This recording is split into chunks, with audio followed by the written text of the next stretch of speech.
Have you ever wondered if there exists a place where light has never dared to tread? A kingdom built upon the dust of broken promises, where a throne of shadows is occupied by the master of all lies. Yet, in the vast expanse of eternity, there was a single day when this dark throne received an unexpected visitor, and after that moment, nothing could ever be the same. What unfolds when the Creator meets the creation that defied him? When pure light pierces the very heart of darkness? This is the story of love descending into a realm where only hatred had ever reigned. A tale the shadows desperately try to forget, but one the heavens celebrate in eternal silence. In the 40 days between his resurrection and ascension, Jesus walked the earth. But within that time lies a mysterious 3-day period, mentioned only in whispers in the scriptures. 3 days when he descended into the abyss, not as a captive, but as a king. The Apostle Peter wrote of it, saying Christ preached to the spirits in prison. Paul alluded to it, stating he descended into the lower parts of the earth. But the profound details of this event were kept within the heart of God, revealed only to those who dare to seek them. This is the chronicle of the confrontation that shook the very foundations of hell and redefined the destiny of all humankind. The darkness was absolute. This wasn't the simple absence of light in the night. It was the complete and utter void of hope. Jesus moved through corridors that defied reality, where time itself seemed to collapse, and the tormented cries of lost souls wove a macabre symphony.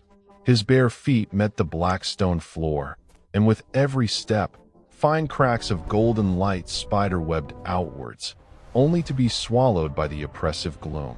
But for a fleeting instant, that light illuminated the faces of those who dwelled there. Demons cowered in the shadows.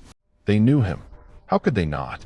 They were present when he spun the stars into existence, when he breathed life into the first man, when he planted the Garden of Eden. He should not be here, hissed a formless creature, its multiple mouths trembling with a primordial fear. Its very form was a perversion of creation, broken wings, eyes in all the wrong places, a presence that made the air thick and heavy. But he is, another replied, shrinking back into the blackness. And he walks as if he owns the path, as if this entire place was forged for this very moment. A third voice, ancient and filled with dread, whispered its agreement. Jesus did not hurry. There was no need. His every footfall sent a tremor through the realm. His every breath carried the scent of a spring morning into a place where nothing had ever bloomed. He had come with a singular purpose, and all of hell understood it. From the walls, the spectral shapes of imprisoned souls watched, some with curiosity, others with despair, and a few with a spark of hope they thought had long been extinguished. Ahead, against the impossible horizon of that kingdom, rose a palace of black obsidian. At its pinnacle sat a throne, a grotesque parody of the celestial seat, a cheap imitation born of cosmic pride. The great hall doors swung open on their own, not from respect, but from sheer terror. The metal groaned in agony as a chilling wind rushed out, carrying the stench of sulfur and regret. There, upon his throne, sat Lucifer. The throne itself was a monstrous thing of corrupted gold and lifeless gems. Diamonds that refused to reflect light, rubies that looked like clotted blood, emeralds as dull as a dead man's eyes. He was waiting. Of course, he was waiting. He had known this day would come. From the moment Jesus took his final breath on the cross, from the second the temple veil tore in two, from the instant the earth quaked. "Welcome to my home, Nazarene." Lucifer's voice was like velvet and broken glass. He leaned forward, drumming his fingers on the armrest, betraying an anxiety he desperately tried to conceal. "Or should I call you the Son of Man?" Jesus stopped in the center of the hall. Around him, thousands of demons swarmed in the darkness, watching, waiting. Some were ancient, having fallen with Lucifer in the first rebellion. Others were newer arrivals. humans so corrupted they bore no resemblance to their former selves. A heavy silence stretched between them. Jesus simply gazed at Lucifer, and in that look was something the old angel could not bear: compassion. "You know who I am," Jesus said. His voice was calm, yet it resonated with an authority that made the very walls tremble. "I do," Lucifer sneered, leaning forward, his eyes gleaming with ancient malice. "You are the one who came to die, and you died so beautifully, I must say. Just 3 days ago, crying out on that cross. Forsaken. Alone. My God, why have you forsaken me? Remember?" He savored the words, each syllable a venomous dart meant to wound. "Your disciples fled. Peter denied you. Judas sold you for 30 silver coins, the price of a common slave. Such a humiliation for the supposed King of Kings." The silence that followed was thick as lead, but Jesus' gaze never wavered. There was no anger in his eyes, only resolute purpose. Lucifer descended from his throne, his steps echoing on the black marble. He circled Jesus like a predator, yet there was a hesitation in his movements, a fear masquerading as confidence. His hands trembled slightly, though he kept them hidden in the folds of his dark robes. "I have come for what is mine," Jesus declared, his voice slicing through Lucifer's attempt to control the narrative. "Yours?" Lucifer laughed, but the sound was hollow, echoing unnaturally in the vast hall. "Everything here belongs to me by right. Every soul that chose sin, every heart that sold itself, every lie that was believed, every betrayal committed. They are mine." He gestured dramatically towards the shadows. "Look at them. Millions, billions across the ages. They all chose to come here. They preferred my temporary pleasures to your impossible holiness. They were mine first. They were mine first." The reply was simple, yet it carried the weight of all creation. Lucifer froze. For the first time in millennia, he felt something he had forgotten: uncertainty. "You can't just come here and claim what has already been judged," he argued, his voice taking on a desperate urgency. The laws of justice. Sin demands a payment. You established these rules yourself. The soul that sins, it shall die. Your own words." He pointed an accusing finger at Jesus. "You cannot break your own laws. That would make you a liar, a hypocrite. It would shatter the order of the universe." And it was paid. Jesus held out his hands, revealing the marks of the nails. But they were not mere scars. They were wounds that still glowed with an ethereal light, as if the very blood that flowed from them pulsed with divine life. The entire hall shuddered. Demons shrieked and writhed in agony. Because those marks were not symbols of defeat, they were certificates of victory. They were receipts marked paid in full. They were the undeniable proof that the price had been met completely. Lucifer recoiled, his face a mask of rage and panic. His confident facade was finally cracking. "You cheated. You were God. You couldn't truly die. It was all a farce, a cosmic play. But I did die." Jesus stepped forward, and with each step, Lucifer's throne began to fracture. Golden fissures of light spread across the obsidian seat. "I died completely. I descended into the dust. I tasted the death that all of humanity fears. I felt the separation from the Father. I experienced the weight of every sin ever committed." He paused, letting his words hang in the air. "I carried the prostitution, the murder, the betrayal, the greed, the hatred. Everything. Every impure thought, every cruel word, every selfish act of every human being who has ever lived or ever will live. I carried it all."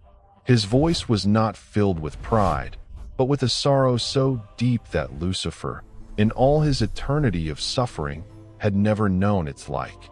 Then, his eyes ignited with a light that was not of this world, nor the world above. It was a light from beyond all realms, from the very heart of eternity. "And I rose again." The words fell like hammers on an anvil. Lucifer staggered back, clutching his crumbling throne. No, I have conquered death, Lucifer. I have shattered its chains. I have proven that sin does not get the final word, that darkness cannot extinguish light, that love is stronger than hate. Jesus extended his hand, and from his chest poured a golden light, pure and overwhelming. And now, I take the keys. Out of thin air, two ancient keys materialized in his hand, forged from divine authority. One was of pure gold, shining with the light of eternal life. The other was of silver, reflecting perfect justice. The keys of death and Hades. They had always belonged to God. But for a time, since the fall in Eden, Lucifer had usurped them through mankind's sin. He had stolen them with a lie and ruled with fear. Now, they were returning to their rightful owner. Lucifer reached out as if to stop them, but his hand passed through the keys like smoke. He no longer had any claim to them. "You can't do this." Lucifer roared, his form beginning to distort, revealing the monstrous creature beneath the corrupted beauty. Wings that were once glorious were now torn and scorched. Eyes that once reflected God's glory now burned with consuming hatred. "I am the prince of this world. I have rights. Contracts signed in blood, agreements sealed with souls. You are a usurper," Jesus declared, his voice thundering through the hall. "And your rights have been bought back with my blood. Your contracts are canceled. Your agreements are void." He held the keys aloft. All the authority you claimed was borrowed, stolen, and counterfeit. And now, the true owner reclaims it. Lucifer attacked, not with physical force. He knew that was futile, but with his sharpest weapon, words. And what about free will? Will you force them to follow you? Where is your precious freedom now? Will you drag them to heaven against their will? Doesn't that make you the tyrant? No, Jesus smiled, not a smile of mockery, but of profound sadness. The sadness of a father watching a beloved son destroy himself. "I force no one, Lucifer. I never have. Not even you, when you chose to fall. I could have stopped your rebellion with a single word. I could have erased you from existence. But I gave you a choice." The words struck Lucifer like arrows. He flinched as memories of lost glory flooded his mind. He remembered when his name was Lucifer, the light bearer, when he led the angelic choirs, when he reflected God's glory like a perfect mirror. But now, Jesus continued, his voice softening, "I open a door that you locked with lies, and anyone who wishes to may leave. Not by force, not by coercion, but by choice. They won't want to." Lucifer screamed, desperation raw in his voice. "They chose me. They chose sin, pleasure, independence, freedom from your suffocating rules. They chose because they did not know the price," Jesus said, looking past Lucifer to the shadows where the souls watched. "But now I have paid that price, and they can choose again, this time with full knowledge." Jesus turned his back on Lucifer, facing the depths of hell. His voice echoed through every corridor, every dungeon, every forgotten corner of that dark kingdom. It passed through stone walls, penetrated cells of despair, and reached places where no voice had sounded for centuries. You who wait in darkness, you who were deceived, you who thought all hope was gone. A light began to emanate from him, not a burning light, but a warm, healing light. It reminded each soul of what they were before the fall, before sin, before corruption. "I have come for you, not to judge you again. That judgment has passed. I have come to offer what you thought was lost forever, a second chance." Chains began to shatter. Not all of them. Some souls had become so identified with their darkness that the light terrified them. Others had so fully embraced their choices that the idea of change was more frightening than damnation. But those who, deep in their hearts, still held a flicker of remorse, a spark of desire for redemption, a distant memory of who they were created to be, they felt their prisons dissolve. Lucifer watched, helpless, as his population dwindled. Souls began to rise, walking toward the light of Jesus. Some were weeping. Others were laughing with a joy they had forgotten was possible. "No," he shrieked, darting back and forth, trying to block their path. "You are mine. You have always been mine. Remember what you did. Remember why you are here." But a voice answered from the shadows, a soul being set free. A man who had been a thief in life, who had died beside Jesus on a cross. "We were never yours. We were only lost. But he found us, even here." When the light finally subsided, Jesus and Lucifer stood alone in the hall. The demons still lurked, but the souls who could be saved were gone. Those who remained had made their choice, and Jesus, however painfully, respected it. Lucifer was on his knees, not in reverence, but in utter exhaustion. Centuries of pride had crumbled in a single moment. His throne lay in ruins behind him, split in two, its lifeless gems scattered like frozen tears. "Why?" he whispered, his voice broken. All the arrogance was gone, leaving only the shattered creature he truly was. "Why do all this? Why die for them? Why come down here?" Jesus knelt beside him, looking into the eyes of the creature who was once the most beautiful of angels. And in those eyes, he could still see a glimmer of what Lucifer had been. "Because I love them." 3 simple words, yet they carried the entire weight of the sacrifice, the full depth of grace, the infinite expanse of divine mercy. "They don't deserve it," Lucifer replied, but his voice lacked conviction. "None of us do," Jesus said, placing a hand on Lucifer's shoulder.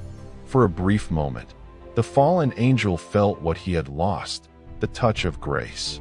It was not a burning judgment, but pure, unconditional love. For 1 second, Lucifer considered it. What if he asked for forgiveness? What if he repented? But then pride, that old, familiar friend, rose again. He recoiled from the touch, struggling to his feet. "So this is it. You've won. Are you going to destroy me now?" "Not today," Jesus replied, rising as well, sadness in his eyes. "Your time will come. For now, you still have a role to play. But know this, Lucifer, your kingdom is cracked, your chains are broken, and every soul you think you've won can now choose freedom." He turned to leave, then paused. "And know this as well, the door is still open, even for you." Lucifer was silent, processing the words. When he finally spoke, a sliver of his old arrogance had returned, an armor against the pain. "I will still fight you," he declared. "To my last breath, I will fight you. I will drag as many down with me as I can." "I know," Jesus said, his voice heavy with sorrow as he turned to leave. "But you have already lost. You just haven't accepted it yet." As Jesus walked out of the hall, Lucifer's throne lay split in half behind him. The very atmosphere of hell had changed. It was still dark, still oppressive, but now it held something new, a possibility, a hope, a reminder that even in the deepest darkness, light could penetrate.